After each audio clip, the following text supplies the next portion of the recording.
நண்பர்களுக்கு வணக்கம். MEAG-TNPSC அகாடமியிலிருந்து முனைவர் மா. விஜய் அலெக்சாண்டர். ஜனவரி மாதம் 24ஆம் தேதியின் முக்கியமான நடப்பு நிகழ்வுகளை காண்போம்.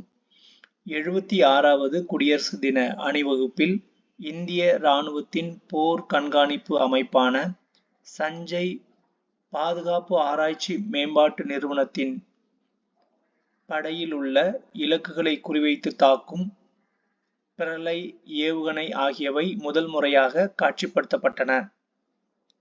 மதுரை மாவட்டம் அரிட்டாப்பட்டியில் டங்ஸ்டன் கனிம சுரங்கம் அமைப்பதற்கான ஏலத்தை ரத்து செய்வதாக மத்திய அரசு அறிவித்துள்ளது.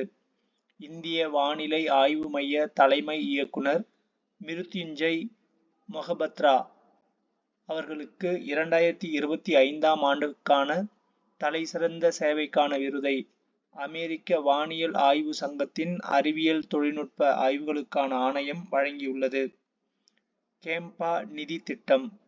கேம்பா நிதி என்பது 2002ஆம் ஆண்டு இந்திய உச்ச நீதிமன்றத்தின் வலியுறுத்தலின் மூலம் இந்திய தலைமை கணக்கு தணிக்கையாளர் நிதி ஒதுக்குதலின் மூலமும் மாநில மற்றும் மத்திய ஆளுகை பகுதிகளிலும் அமைந்துள்ள காடுகளை பாதுகாப்பதற்காக ஏற்படுத்தப்பட்ட நிதி அமைப்பு ஆகும்.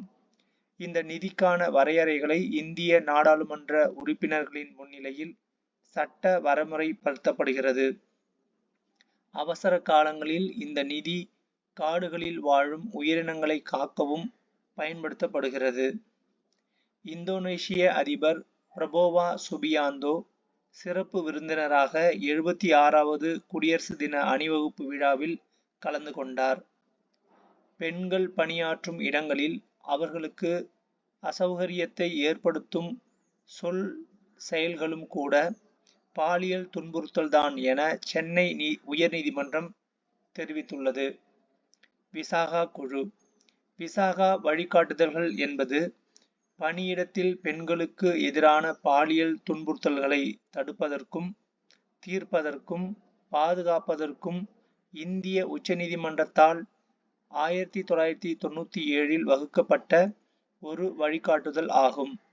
நமது நாட்டில் தற்போது 99.1 கோடி வாக்காளர்கள் உள்ளதாக இந்திய தேர்தல் ஆணையம் தெரிவித்துள்ளது. தேசிய வாக்காளர் தினம் ஜனவரி 25. இந்தியாவின் தொழிலக உற்பத்தி கடந்த நவம்பரில் 5.2% வளர்ச்சி அடைந்துள்ளது. தமிழ் நிலப்பரப்பிலிருந்துதான் இரும்பு காலம் தொடங்கியதாக மு.க. ஸ்டாலின் அறிவித்துள்ளார். 5300 ஆண்டுகளுக்கு முன்பே உருக்கு இரும்பு தொழில்நுட்பம் தமிழ் மண்ணில் அறிமுகமாகிவிட்டதாக ஆதாரங்களுடன் முதல்வர் அவர்கள் வெளியிட்டார்கள்.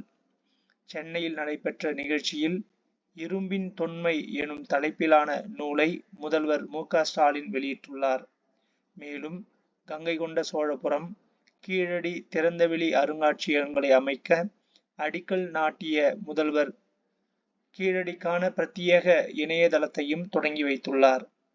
இப்போது தமிழ்நாட்டில் மேற்கொள்ளப்பட்ட அகழாய்வுகள் மூலம் அண்மையில் கிடைக்கப்பெற்ற கால கணக்கீடுகள் இரும்பு அறிமுகமான காலத்தை கிமு 4000 ஆண்டின் முதல் பகுதிக்கு கொண்டு சென்று இருக்கிறது என்று தெரிவிக்கப்பட்டுள்ளது.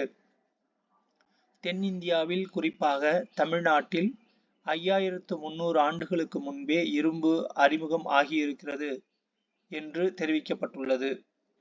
இதை ஆய்வு முடிவுகளாகவே அறிவிக்கின்றேன் என்று முதல்வர் தெரிவித்துள்ளார்.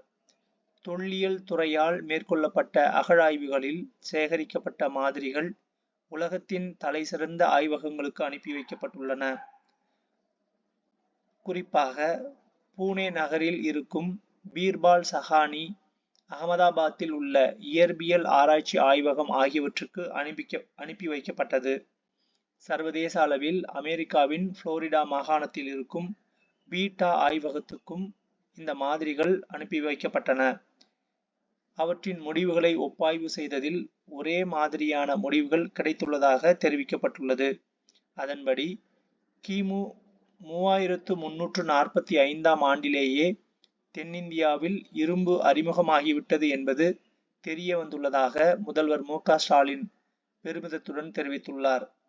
தமிழ்நாட்டில் மாங்காடு, சேலம், கீழ்நண்டி திருவண்ணாமலை, மயிலாடும்பாறை கிருஷ்ணகிரி, ஆதிச்சநல்லூர், சிவகலை தூத்துக்குடி ஆகிய இடங்களில் உள்ள இரும்பு கால ஈம குழிகளில் இருந்து சான்றுகள் பெறப்பட்டது குறிப்பிடத்தக்கது. நன்றி.